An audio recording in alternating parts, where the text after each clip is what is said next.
preparei uma arte para vocês. Você viu aqui na CNN, no live, em primeira mão, a decisão que eu tive acesso, a decisão que determina a prisão de Milton Ribeiro, o grampo de Milton Ribeiro e outros investigados, o afastamento do sigilo bancário, tudo isso.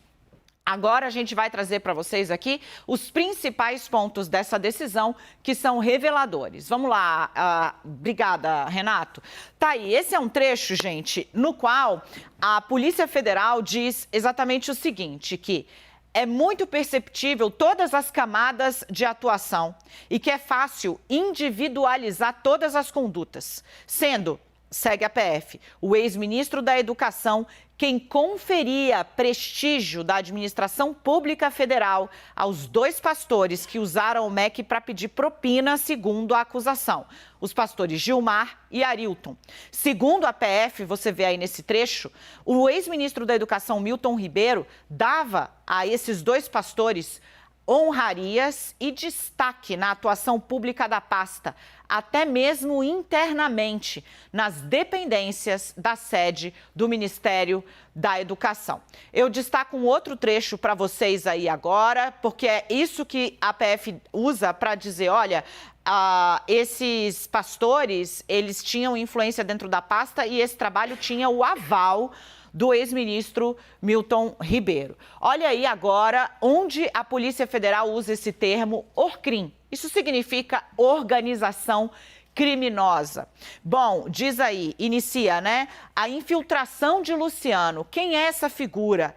É um homem ligado aos pastores que virou gerente. Tinha uma gerência no MEC, ou seja, um cargo de chefia, durante a gestão de Milton Ribeiro. Luciano Mussi. Guarda esse nome porque esse cara, inclusive, recebia propina, segundo os investigadores mapearam, para os pastores. Então, tinha um cara dentro do Ministério da Educação, ligado aos pastores, que, segundo as investigações Polícia Federal e CGU, recebia propina para os pastores. Inclusive, gente, com um recibo, tá bom? Ele era a prova de que a propina foi paga. Pois muito bem, a PF diz, a infiltração de Luciano nos quadros de servidores da pasta é o Ministério da Educação, demonstra a sofisticação e a atuação agressiva da ORCRIM, organização criminosa, o que indica desprezo à probidade administrativa e à fé pública.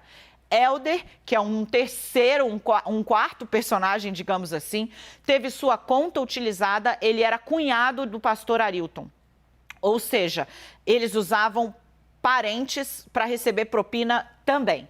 Helder teve sua conta utilizada para receber propina e também viajou com a comitiva dos pastores. Convém destacar que Helder é genro do pastor Arilton e, à época dos fatos, ele estava cadastrado para receber o Corona Voucher, aquele valor, os R$600 que foram dados durante a pandemia, conforme ficou demonstrado no relatório da CGU. Ou seja, não é uma pessoa que tinha condições de receber grandes valores, fazer grandes trabalhos. Ele, inclusive, foi receber benefício do governo para quem estava sem renda durante a pandemia. A gente tem mais um trechinho para mostrar para vocês aí. Olha aí. Esse é um trecho importante. Verificou-se, eu estou detalhando para vocês, isso tudo é trecho de informação da Polícia Federal que consta da decisão que eu trouxe em primeira mão aqui na CNN ainda pela manhã, no iniciozinho da tarde, perdão, a decisão que levou Milton Ribeiro para a cadeia. Verificou-se ainda aparentes relações de compra e venda, ou seja, dinheiro, né, entrando e saindo de contas, entre Miriam Pinheiro Ribeiro, que é a esposa do ex-ministro Milton Ribeiro, e Vitória Camaci Amorim Correia Bartolomeu, que é filha de Arilton, ou seja, de um dos pastores, e mulher do Helder, aquele que tinha o dinheiro, a conta utilizada para receber propina. Diz ainda o relatório da Polícia Federal que está dentro da decisão, o trecho. Assim como se extrai do relatório final lavrado pela Corregedoria Geral da União, que expõe de forma clara a situação fática sob análise, restam corroborados indícios de delito. Do que eles estão falando aí? Desse achado que a Renata Agostini revelou ontem, de que havia dinheiro na conta,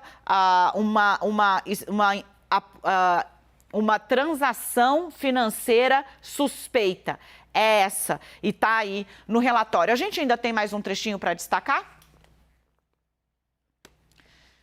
Agora sim, você vai ter ideia do tamanho da devassa. Por quê? Milton Ribeiro saiu, a investigação continua. Olha só, defiro o afastamento do sigilo bancário de todos os bens, direitos e valores mantidos em instituições financeiras. Essa é a decisão do juiz. No período compreendido entre janeiro e abril de 2022, janeiro de 2020 e abril de 2022, ou seja, a passagem de Milton Ribeiro pelo MEC, né, pelas pessoas físicas e jurídicas relacionadas a seguir. Veja que tem empresa de agropecuária listada. Arilton é o pastor, Gilmar Silva dos Santos, o outro pastor. Helder Diego da Silva Bartolomeu é o cunhado do Arilton Moura, casado com a irmã dele, que, segundo a PF, recebia propina na própria conta para repassar ao esquema. Luciano Freitas Mussi era o homem que, segundo a PF, estava dentro do Ministério da Educação, num cargo de gerência, recebendo propina em nome dos pastores. Milton Ribeiro dispensa apresentações, é o ex-ministro da Educação. Veja que as igrejas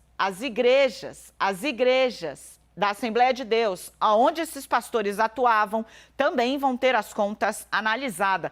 Mussi, o Luciano Freitas Mussi, aparece aí na composição da Mussi Mineração, ou seja, ele tinha uma empresa de minério, mineradora, e também vai ser olhado que dinheiro é que abastecia esse caixa. E aí as mulheres, né? A Miriam Pinheiro Ribeiro, que é mulher do ex-ministro Milton Ribeiro, tem uma outra empresa envolvida, Salute Colchões, e a Vitória Camacia Amorim Bartolomeu, que é parente do Arilton. A gente trouxe esses destaques, todos esses trechos para vocês, para que vocês possam ter a dimensão do que foi encontrado. Então, havia uma estrutura que contava com pelo menos 6 pessoas.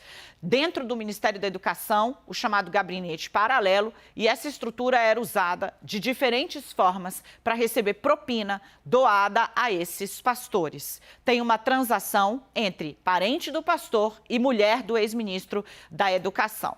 E todas as provas, os registros de que o ex-ministro da Educação é quem franqueava o acesso desses pastores ao MEC, inclusive viajando com eles em avião de FAB, inclusive levando-os para evento dentro do Ministério da Educação, como se parte da pasta eles fossem e eles não eram.